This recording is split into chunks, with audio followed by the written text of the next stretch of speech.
अदाकारों के साथ आई साहब के आई-10 धमाके के बाद जो पेट्रोलिंग वाले जवान हैं और नाकों के ऊपर खड़े हुए जवान हैं, उनकी सेफ्टी के लिए क्या इकदाम उठाए गए हैं?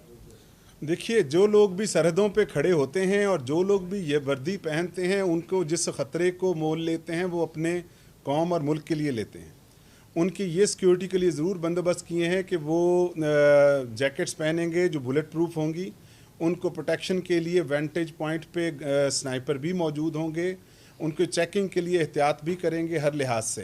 लेकिन ये बात जो ऐसे आपका सवाल बताता है कि, और इसमें अच्छी बात है कि ये एहसास शामिल है कि सबसे ज़्यादा फ्रंट लाइन पे हमारा पुलिस का कांस्टेबल और अफसर वो खड़े हैं, और ये उनके एक पाकिस्तान के लिए, अपने मुल्क के लिए, फ़र्ज़ के लिए ख़तरा है जो वो मोल लेते हैं।